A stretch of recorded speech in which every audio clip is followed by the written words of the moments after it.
You're listening to the Whole Church Podcast, a proud member of the Anazal Podcast Network. Our efforts to educate and unite the church are made possible thanks to our sponsors on Patreon, Captivate, and Apple Podcast. You could join them on one of those networks, or you can support the show by making a one-time tip on our Captivate website down below in the show's description. Carpenter, you frame a house for those who need protection. Laborer, you lift a heavy burden for the weak. Leaders build a city that all children may rejoice in. May God's kingdom come, on earth His will be done.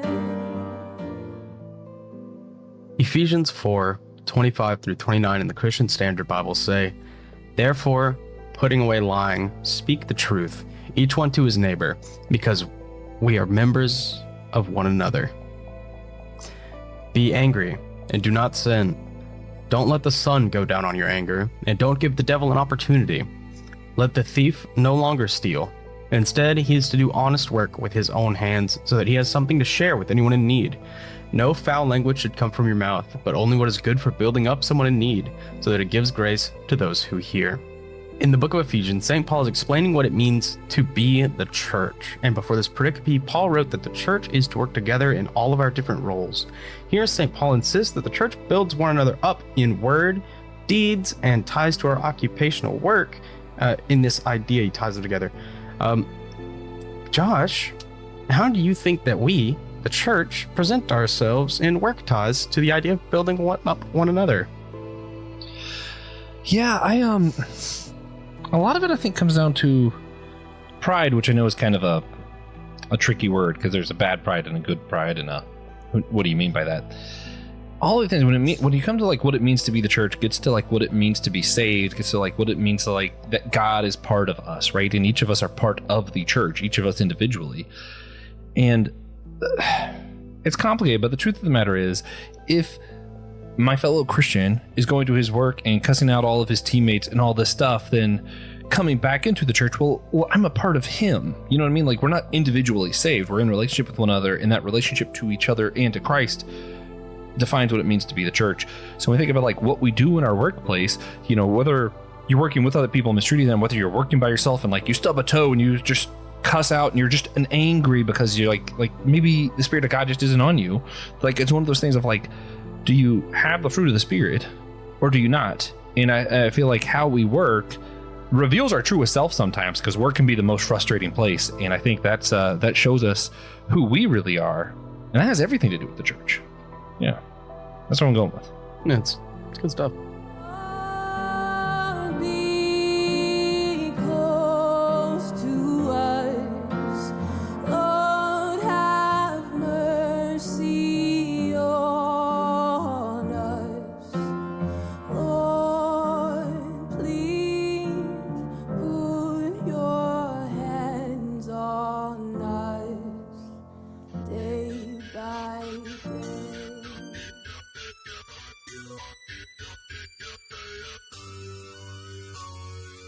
Hey everybody, welcome to the Whole Church Podcast, continuing to do the Whole Church Job Fair. I am one of your hosts, Joshua Noel. I'm here exclusively, and this time this is actually kind of true, to introduce my co-host and also the interviewee today, the one, the only, the one who created metal. See, what happened is Pokemon happened before our own world, and people were like, rock's cool, electric type's cool, and we need some others. TJ was like, steel type, and then metal was created, and is still here today. So the one and only, the man who makes our show metal. How's it going, TJ? Good. Can I call our show metal, or is that like so wrong? Like, it's that's not like correct. That's not even, yeah, not even sort of correct. Yeah. For those wondering why it's just us, the welder with the last name Blackwell. We had a family emergency come up, and we were like, man, who's another person with the last name Blackwell who has welded? And we came up with TJ. Yeah, because he is that. Yeah. Yeah, I'm a little bit removed from the game, but you know, I was there. I was doing it for a little while, so that's what we're doing today. If you are listening now, you should probably check out the Onazal Podcast Network website. The link is below for shows that are like ours or not like ours, but definitely affiliated. And if you're listening on our YouTube channel, please like and subscribe. It helps a lot. We're doing this a little, I'm trying to think of the word. Just kind of makeshift doing this episode because we weren't planning to do it this way. Man, you guys know we were planning on waiting till the end to reveal my answer to the silly question. That no longer is an option. We're going to have to do it now. We're going to have to do it now. I know that my favorite form of unity is silliness. So TJ is now going to ask me the silly question for the series. Again, brought to you by the one and only Samantha Perez. I feel like I'm doing like a sponsorship. She doesn't sponsor us. We just have to mention her because she's cool and came up with the question. Yeah. So today's silly question, and this is just for you. Is a hot dog a sandwich? I'm going to say no, but I feel like it's one of those where like, yeah, technically it's a sandwich, and it's one of those things where like you can bring out all the definitions and really overthink it. And this is like I'm tying in like the Taoist thing I've been doing lately, where it's like sometimes it's a little bit of simplicity to stuff.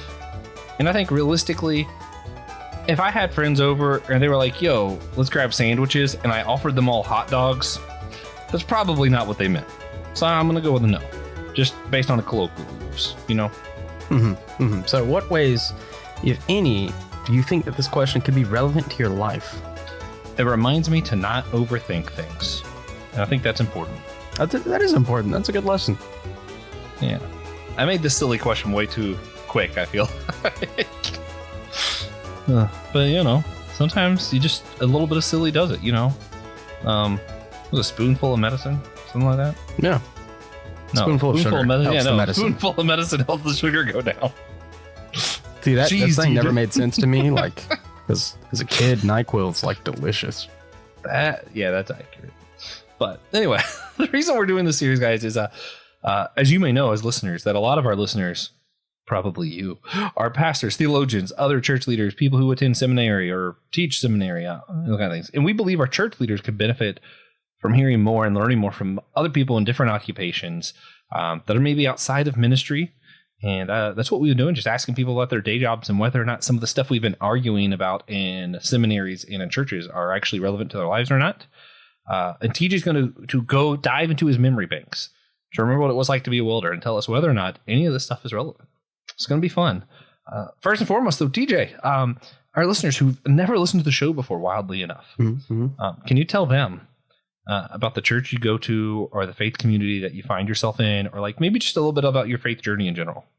Yeah, so I was raised Pentecostal, still Pentecostal. The faith community I'm most involved in is this one. Interesting. I do belong to a Pentecostal church, the Church of God of Prophecy, South Carolina, in Greer. We go by the bridge now because we're fancy. Whoa. Yeah. But we are not snake-holding Pentecostal, but I call calm Pentecostal. Yeah, is what I would call us. Yeah, I think it was part of the Pentecostal holiness movement. I grew up in the tradition too, for listeners who might not know. So it kind of branched off of Methodism, sort of. Still does find its roots in the Azusa Street revival, for those who know about that. And if you don't know about that, seriously look it up. Super cool. Since I feel like we don't talk about it a ton, what would you say makes like that kind of Pentecostalism different from maybe other Pentecostals people think of, or maybe just like, you know, I feel like most people are aware of like Catholics and Baptists. What makes this different? Different how? Because like for a long time, this was just church to me. That's just what it was. That's how church worked, you know? Yeah. It's definitely, I think it's been kind of co-opted at this point by non-denominational churches, but it's very come as you are now these days. And by these days, I mean like the past 40-ish years. It definitely didn't used to be. Women definitely didn't used to be allowed to wear pants or makeup or jewelry or go bowling. But the men also weren't allowed to go bowling, so you know. True. Yeah, I weirdly I remember when wedding rings and wedding bands were first allowed in Church of God of Prophecy. My godparents actually ran out and got rings that day. They were so excited. Yeah, that actually was not that Super recent. Yeah, that was a super long time ago. But if you go to like an apostolic church, you'll find a lot of those traditions still in place. At least the ones near me, the ones that I've been to. And we focus a lot more on the fruits of the Spirit, I would say, and personal impact, it feels like. Mhm. Yeah, cool. Yeah, one of the things I was thinking about that makes it unique the other day, yeah, and we're gonna move on. I was thinking about this the other day, and I feel like maybe we should do an episode about that. Hey, if listeners want to hear this, let us know. What was really weird about that church that I didn't realize it was weird till I kind of like got away a little bit. Church of God of Prophecy has this weird thing of like, so church broadly has this argument of egalitarian or complementarian. So like, do you think men and women are equal? Do you think God made women to help men and like they're equal, but like women are supporters and men are leaders? Or do you think like they're exactly the same? Women can be leaders too. Really weird. Church of God of Prophecy teaches that like in the household, the man's the leader. They believe men are leaders and women should be subject to their husbands because of that Bible verse. But they also allow women pastors and want women in leadership. So it's kind of a weird like both and situation. Yeah. Yeah.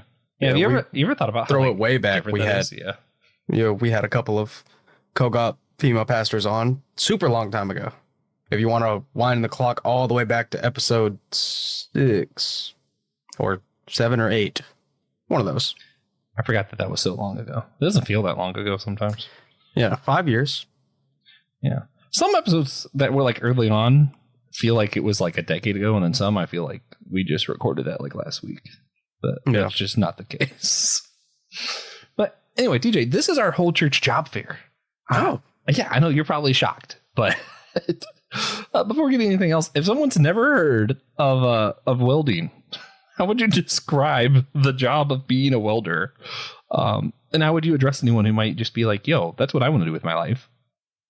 Yeah, I feel like this would have been an easier question to ask me to describe it to someone that was alive like 400 years ago. Because that would be really easy. Yeah. And TJ wasn't around back then. Yeah, I was. And it was really easy to explain welding. That's how we started doing it. Yeah. But it's basically, imagine gluing two pieces of metal together forever. Just over and over. Yeah.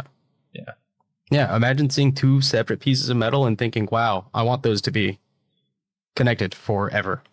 What is the coolest welding job that you were a part of or your family were a part of that you know of and can share? Most of it is confidential. Yeah, that's why I was like, I don't know if you can share the one thing, but maybe there's something else cool. We've done some cool things.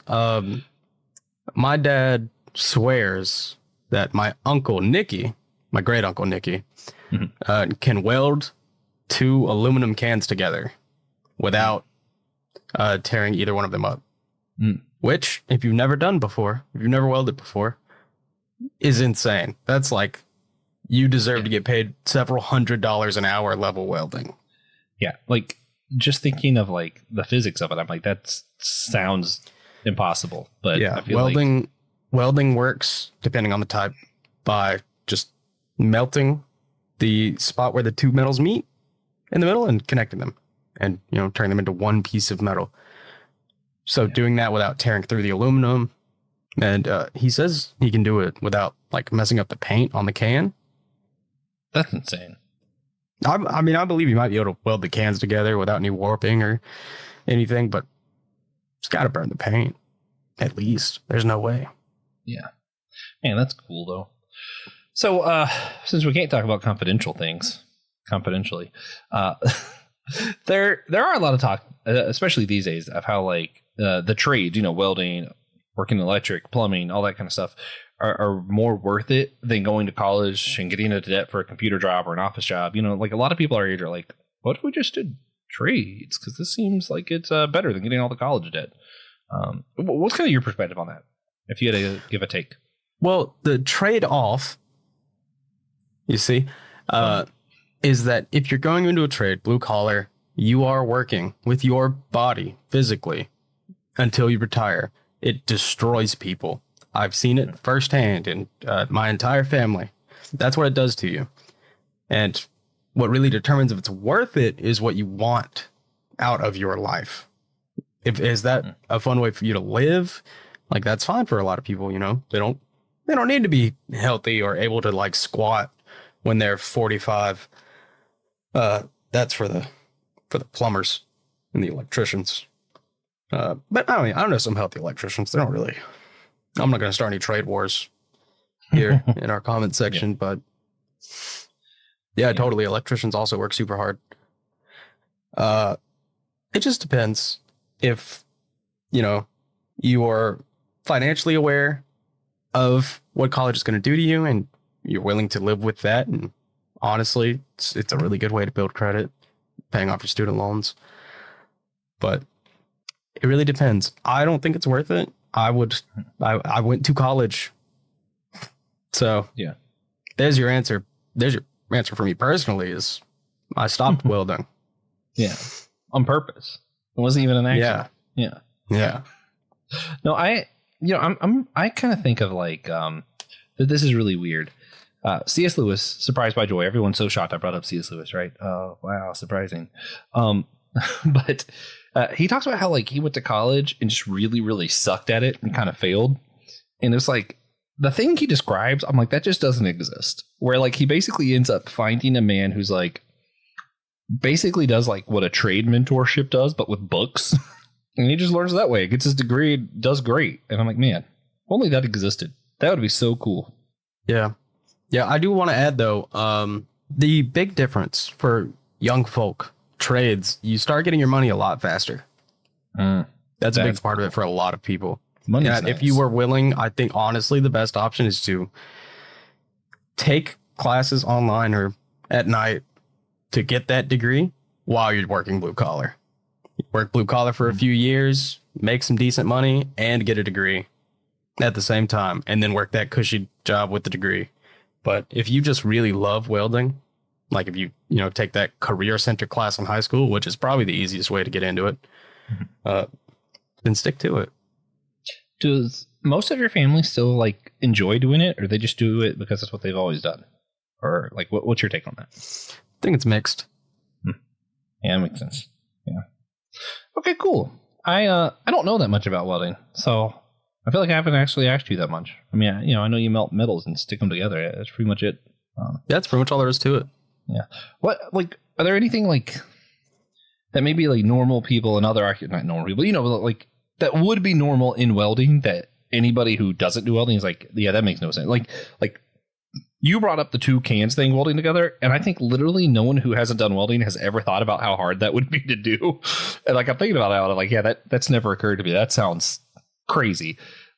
Is there anything that like else though that's like normal in welding that everybody else would be like, whoa, I would have never thought about that? I don't know. It's hard to think because like because you grew up in it, so it's just normal to you. Yeah, it's. I know one of the things, and I know other welders can probably relate to this, but if you see someone welding and they catch on fire a little bit, you don't tell them. You go distract them and see how long it takes them to notice. I heard you mention this in another podcast recently. And I'm confused. Like, how do they not notice? Do they not feel that they're on fire? It's hot. It's hot. You're just constantly hot. Okay. But you're also wearing, probably, hopefully, pretty thick pants, thick boots, overcoat, gloves. Okay. Like it's hard to notice. So they're not like in danger when they catch on fire. No. I mean, not like an insane amount of dangerous. Yeah. you know what I mean though? Like you're not just watching them die and like let's distract them while they burn to death. If he's got like, his pants are smoldering a little bit. Yeah. Oh yeah. You don't make any jokes about also liar, pants on fire, any of that. No. You just talk to him, distract him. But a lot of what I did was parts welding. And you'd be amazed how much of the work isn't as precise as you would think. Like it is incredibly. But for parts welding, what we do is make the mold, machine all the pieces, and then just slide them in, slap them together. Nice. Well, but, there is still some degree of skill to actually combining the pieces without ruining it, making sure it actually fits the tolerances you need it to. Can I ask a But dumb other than question? that kind of stuff. Yeah. So like in my brain, welding involves a lot of like taking melted metal and putting them in like template kind of things to make No, the that's pieces. not welding at all. Oh, what's that? Forging. Who does that? Forging? Okay. Blacksmiths. Yeah. You've never forged though. That's actually injection molding is what you're describing. Oh, okay. Sounds cool. I want to do that just once because it looks cool. Yeah. Or smelting. Yeah. So what about like the language bits? Like, in the restaurant, we got like sharp, hot pot, stuff that we just say normally all the time. Is there anything that like people say normally in welding? Or do like people just like not even talk to each other? I mean, like, I don't know. Laying dimes. Huh? That just means you laid a good weld. A good weld looks like a stack of dimes. When you ever stack dimes up and just barely tip them over? Oh, okay. Yeah. Yeah, that's the only one that like jumps into my head. But I would have other than that, it's like a bunch literally of never really thought about specific, like metallurgy facts. Fun. Yeah. And apparently, so it's like trying to trying to weld the two cans together. Is that like a Blackwell thing? Because like y'all are all just like related and goofing off, or is that just like welders are always like, No, what? I can. Chris Galloway, he can do it. What? Yeah, Wild, crazy. he says. Interesting. I've never seen him do it. All right. Well, as you know, we have a thing on it. See, this is another one. We were going to wait till the end for you to do this, but now we're just going to do it. It's kind of like a speed round. Not really, though. I'm going to ask you 12 things. We asked our Facebook, what are the top things being discussed in your churches and seminaries, so we could see whether or not they're be relevant in people's lives. So I'm going to ask you about these 12, and we'll list them off like multiple choice. You're going to say relevant, not relevant, never heard of it, somewhat relevant, something like that. 2 words. You're limited to 2 words per thing. Deal. That's not okay. And it's not just like, is it relevant to the job, but is it relevant to your life in the job or how you interact with the job in your daily life? Imagining that you're still a welder, because we need to for the purposes of this. Yeah. All right. Are you ready? Mm-hmm, mm-hmm. All right. Here we go. Soteriology, the nature of being saved. See, you said too many extra words in there, and now I'm second thinking everything. Because all I of think this that is matters. a strong maybe. No, this is because all of this is relevant if it's just your day-to-day life, not just at work. I mean, at work, but like you and how you interact with life at work or All right, existent perfect. place. Yeah. Not relevant. Okay. Free will versus predestination. Were you Somewhat predestined relevant. to be a welder? Okay. Atonement models. Not relevant. Continuationism versus cessationism regarding the gifts of the Spirit. This one feels a little biased. We were at the time at least Pentecostal owned machine shop, so Okay. super relevant. Funny. Christology. Gotta go with not relevant. Okay. God's nature. Relevant. Social justice. Not relevant. The doctrine of Imago Dei. Mm, I think maybe should be an option. Or meh. Meh should be an option. yeah. Somewhat relevant. Yeah. The nature of Scripture. Not relevant. Ecclesiology, missiology. So that's what it means to be the church and how the church approaches outreach for those who don't know. For us specifically, somewhat relevant. Demonology and angelology. Not relevant. Not even in the pits of hell when you're watching each other burn on fire. Okay, eschatology, the study of the end times. Not relevant. I mean, it could be. I mean, you could see the argument there. It's If going to you be die helpful. while welding, it will be very relevant. Yeah. All right. Surprising to absolutely no one, you aced it. A man of few but poignant words. Stays true to his I don't say his legacy, his I don't know. Anyway, I can't think of the correct word, so we're going to move on. If you had to pick 1 or 2, we'll do 2 of the above because I know you can keep it quick. Theological topic that you think are relevant to your the day-to-day life of a welder. Just to talk a little bit more about. They don't have to be the ones you think are most relevant. Just 2 that you think would be fun to talk about. What would they be? Okay. So probably God's nature and What else? What else? There was one that you were like, and you couldn't decide. What one was that? I want to hear about that. Was it Christology? Eschatology. Oh, okay. Let's do that.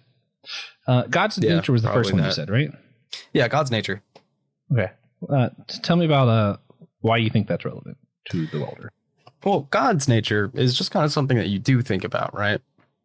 And at least me, personally, mostly parts welding. I'm sitting there, it's pretty monotonous, and I'm getting a sunburn inside because welding sucks. You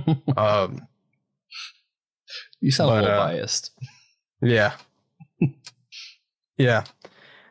But also, I mean, the masks are cool. It was fun to have a mask. And, like, project your personality onto the mask. That was a fun part. Also, the job itself wasn't that unfun, but God's nature, right? That's what I came here to talk about. Yeah. So, like, I don't know. For you, I want to know why it's relevant, but I'm also kind of like, when you hear God's nature, are you thinking more stuff like the kind of God he is? Like, is he joyful love? Or are you thinking more of like what kind of thing God is when you think of God's nature? You know what I mean? Yeah, mostly what kind of thing, because welding, right? I'm taking two pieces of steel and combining them together. Steel does actually exist naturally, but very, very small quantities. So most of the steel is not natural. It's a combination of two other metals. And welding, if you ask anyone that knows what they're talking about, they're probably going to say welding is completely necessary for today's day and age, because it is. Oh, yeah, definitely. And we literally couldn't even have our minds about that. Yeah, absolutely. Well, maybe. Probably. But completely necessary for the continuation of society as it is. And welding is such a complicated process. We're using noble gases delivered in huge trucks that get welded together with noble gases. But funny to bring in, heating them, sometimes adding another medium, that's stick welding or TIG welding, just to combine other pieces of metal to go make other machines. And it's just something I would think about sometimes. It's like, what? Like, I know God isn't human, because how far back did you have to see? And this also kind of depends on your view of creation. It's like, yeah, no one could possibly have thought that far ahead to make all of these things work together like this. That's actually, that's really interesting. Okay, then. Okay, yeah. I like that. What was the other one? Eschatology that we couldn't decide? Yeah, eschatology. Because, again, it depends on your view of tribulation. But if this interview had happened 8 years ago, I wouldn't have said that. So, that's fair. Yeah, I mean, if I don't get raptured, which hopefully I do, is what I would have said 8 years ago. At least I'll know how to weld. True. I can do something. Interesting. Okay. Also, we've got, and I'm pretty sure this is common in machine shops, but we welded ourselves big Thor's hammers, just huge steel mallets to use to fix stuff. Yeah. You know what? I'm going to go off books for a second. Something I think is interesting, because I had a follow-up question, but it doesn't make sense without doing something else. We're going back, TJ.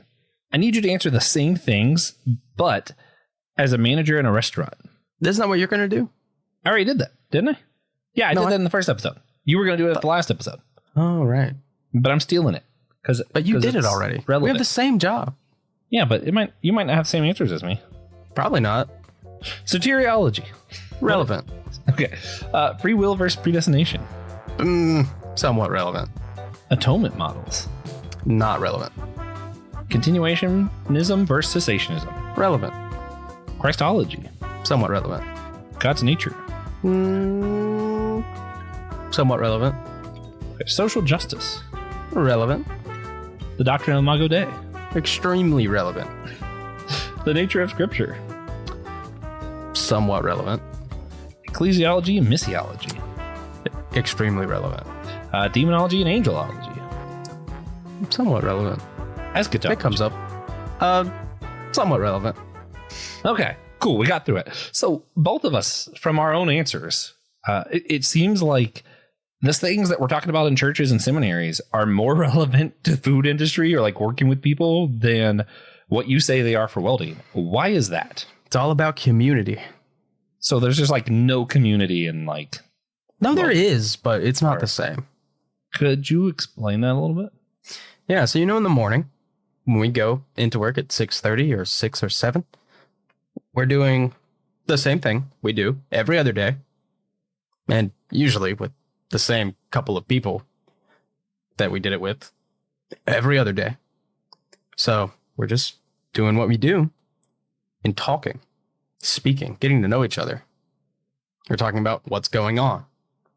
And for us specifically, I do think it's a little different, or at least for me, because they know that I do this. So if somebody has a little question up there about the Bible, they usually ask. Yeah, that's fair. Yeah, I mean, I was just thinking about it. Like, I wonder if maybe what I'm noticing here is that what we talk about in seminary and churches, like we're gearing it more towards people who are in an office communicating with other people, or like towards people who working with people.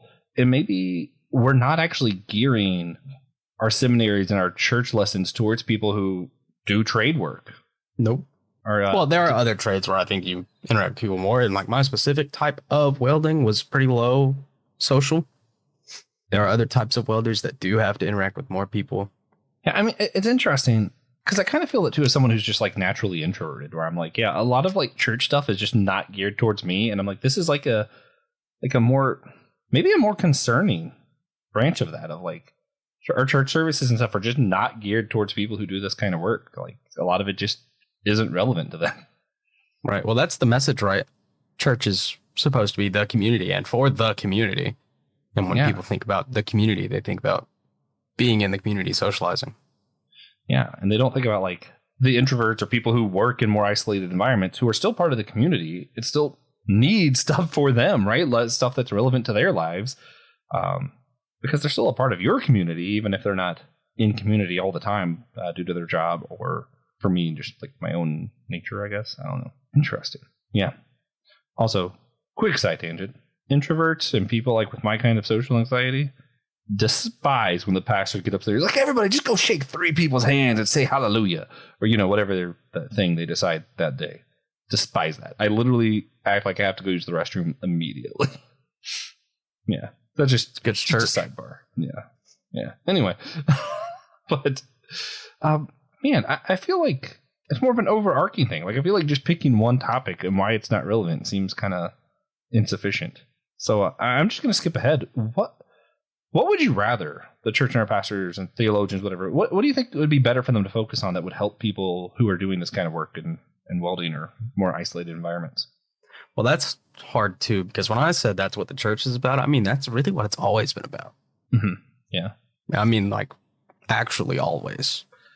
Like, so are we just not able to think of any Christian doctrines that help someone who works on their own? No, there are that. They're there, but they're not what's focused on. That's not what you probably want to preach about. Yeah. It's interesting because like it goes against a lot more of, especially since I've been becoming more progressive as, conservatives have become more Trump aligned. I find it interesting because you definitely see this in a lot of progressive areas where like it's almost like we're scared to talk about honor or hard work. Like all of that kind of stuff is tied to this like macho man alpha conservative mindset that we're like, yeah, those guys are bad, so we don't want to talk about that. But I'm like, no, actually, I feel like maybe the lessons about hard work and courage are really important to the people who are literally like that's their job. Yeah, I agree. So I mean, those lessons that are taught in the Bible, which is like self-respect, hard work. Mm-hmm. Honor, love. Yeah. Well, so those are like self-respect, honor, hard work. How do we talk about those things in church? For those of us who are like, we don't want to be preaching, let's go be the alpha male and here's God's word on manliness. Because, not everyone fits that mold. So we don't want to like put that out there, project that out, and then make people feel bad who don't meet that. But we still want to talk about hard work for people who need those lessons. How do we do that in a way that we're not be like macho man, but are still saying these are important values? Well, thankfully, I don't have to figure that out because that's what pastors do. Yeah, but now you're telling them how to preach. Give them their sermon right now. I'm not doing that.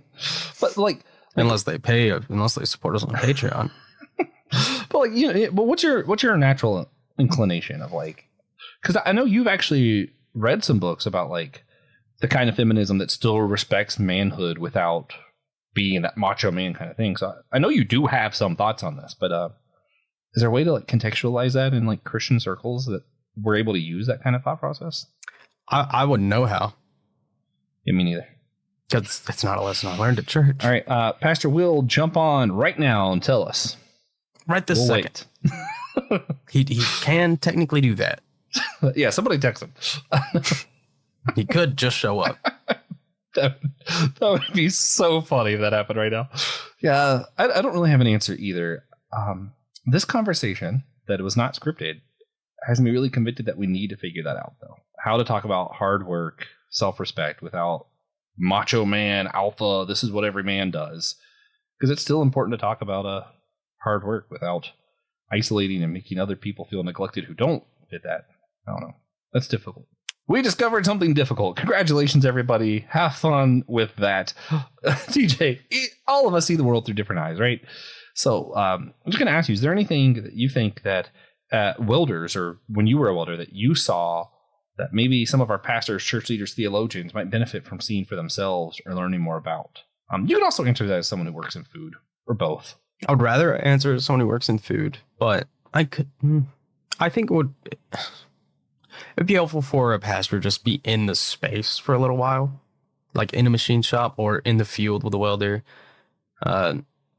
Or like, and some pastors do get to do this, but being the chaplain, like on an oil rig where they might have saturation divers, saturation welders. So some of them are privileged enough to see that and see what these extremely hardworking blue collar workers actually go through and need the answers to in their life. I was going to say restaurateur, but I can't because that's a position in our company. Yeah. As food management, I think everybody. Okay, so you know how some countries do mandatory military service, like Finland, Korea. You have to go to the military for 2 years. Yeah, I think everyone should have to work in a restaurant. Correct. Not like 2 years, maybe just like 4 months. See, but then the problem is like, which restaurant really wants to deal with these people who don't want to be in the restaurant? Because those workers suck. Doesn't matter. True. It's going to be a whole bunch of people every year. Accurate. Because, and I don't want it to be like 16-year-olds either. Yeah. But it probably would have to be like the 16, 17-year-olds.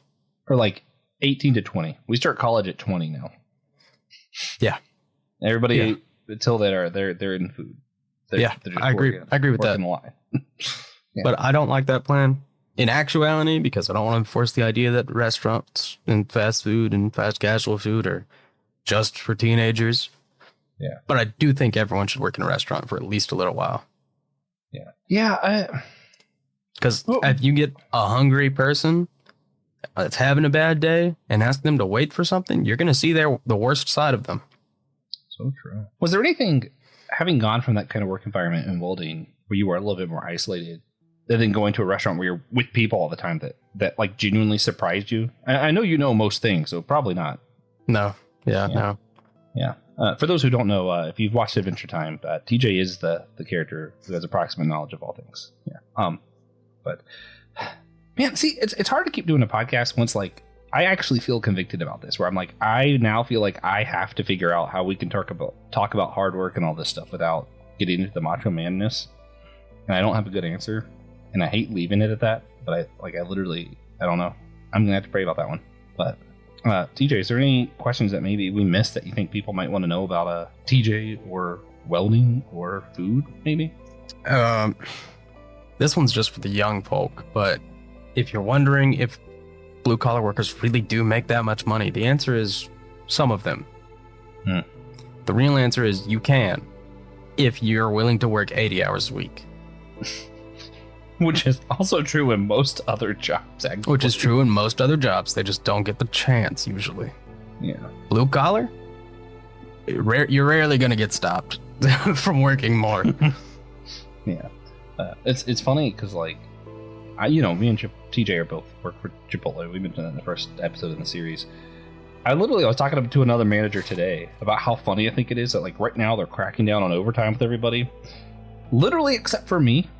And I'm, like, actively trying to leave on time or early because I'm like, I got stuff to do. And for some reason, I'm the only one. They're like, we're going to force him to have overtime. But literally nobody else gets any. Yeah. It's great. So I keep trying to tell everybody else, all you have to do is not want overtime, and they'll make sure you have overtime. Mm-hmm. Stop wanting it. That's the lesson. Yeah, I never wanted it, ever. And now I he hate has money. all the overtime. 80 hours a week. TJ. Anyway. So, you might not know. This might be shocking to you. But we often end our episodes with a practical action question. I know you've probably never heard of it. But for this series specifically, though, instead of asking, like, something tangible people do to help engender church unity, we want to ask, what could somebody in our church, whether it's laity or ministerial, what could anybody in the church do, like a single person, to help someone who is a welder in their daily life? If, like, I'm just like, hey, I want to be a blessing to my neighbor who happens to be in welding, what's the best thing I could do? It depends on who you are. It's a different answer for different folks. You could buy their lunch, make their lunch, just talk to them, let them think about not work. Yeah. Imagine food and rest are probably big needs. Yeah. Or desires. Mm-hmm. Yeah. Can I do it for restaurant side too? Stop eating out on Sunday. So true. This is my cheat one for restaurants. I wasn't asked for, but I'm going to give it anyway. Figure out about what time shift change is and don't show up then. Yeah. Like, True. 3 o'clock is usually a terrible time. People are like, oh, it's so slow. This should be a great time to go. No, false. Terrible time. Don't go at 3. Awful. Actually, time. I think that applies to most work that involves people, like grocery stores, just basically anything. Don't go during shift change. They will hate you. Go when they're the busiest. Yeah, like That's when you're supposed to go. Yeah. They're the most prepared for you then, probably. Usually. Yeah.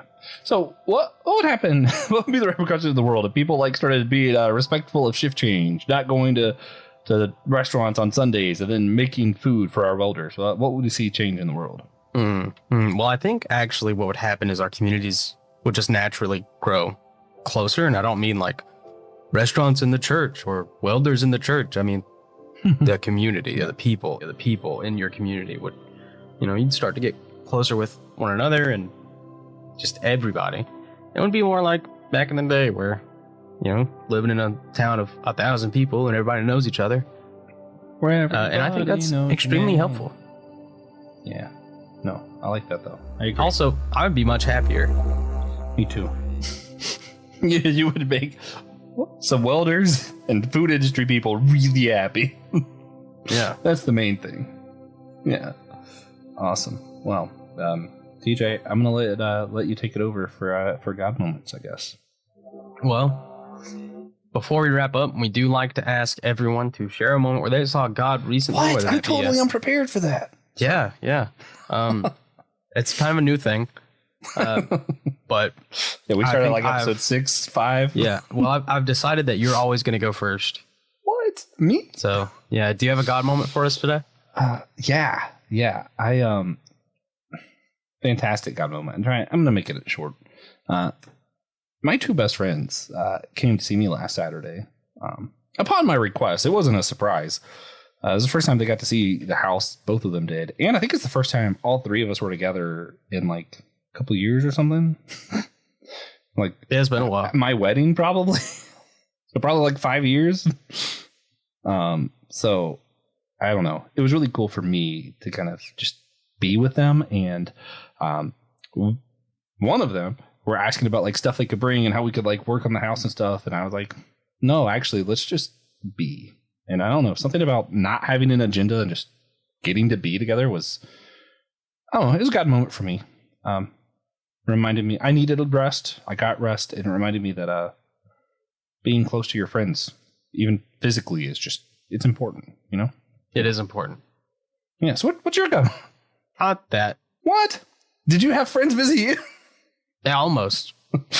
Yeah, it's actually the exact opposite of your story. Oh, okay. Yeah. Yeah, that's cool. Yeah. Yeah. So, please consider sharing this episode with a friend, share it with an enemy, share it with your cousins, share it with a welder. Especially your welders. Always tip your welders. But actually, if you are getting like personal work done, like you're paying a dude to come weld your cat on a car, not a real cat. You can't weld skin. You can tip that dude, obviously. But you should rate and review the show. Podchaser, Good Pods, Apple Podcast, Spotify, whatever you're listening on. Spotify does have a comment section now for podcasts, which I didn't know about because I don't typically listen to podcasts on Spotify. Yeah, podcasts. Or any platform. Who listens to podcasts? Not me. Crazy. Yeah. Guys, speaking of which, if you're one of the crazy people who do listen to podcasts, check out the other shows in the Non-Zon Podcast Network. It's on our website. It's in the show notes. You can find some other thoughtful Christian podcasts. I recommend My Seminary Life in the Homily. Pastor Will's just homilies. They're great. I love Pastor Will. Yeah. We hope you enjoyed the show. Next week, we're going to be joined by Dr. Wes Wallace to discuss Being a Doctor. And then we're going to be joined by Matthew Noel, little known, Josh's brother, to discuss logistics strategist, something like that. Trucks, I guess. Matt's job. And then Josh Patterson is going to go on to discuss his work as a brewery and then some other stuff that he does that's his real job. Yeah, but his real job's like efficiency. Blah blah. Yeah. He likes beer. What else do you need to know about someone other than liking beer? Yeah. At the end of season 1, Francis Chan will be on the show, maybe. Yeah, he probably doesn't like beer as much as Josh. Probably not. Almost certainly not. Actually. But he should still be on the show. We might drink beer. He doesn't have to, though. He's invited to come and not drink beer if he wants. Yeah. Yeah. Whenever he wants, actually. We'll end season 1 as soon as he wants to come on and drink or not drink a beer with us. Yeah. Yeah.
Thank you for listening to the Whole Church Podcast. We hope you enjoyed the show. Remember, you can always sponsor our efforts to educate and unite the church on Captivate, Patreon, or Apple Podcast. If you're not into the subscription thing, again, you can leave a one-time tip on our Captivate website down below in the description notes. Thank you again, and please come back next week. Music for this episode was provided by the Porter's Gate Collective. The intro, transition, and outro are all different parts of the song Day by Day. You can hear the full song on Apple Music, Spotify, or the Porter's Gate Collective website.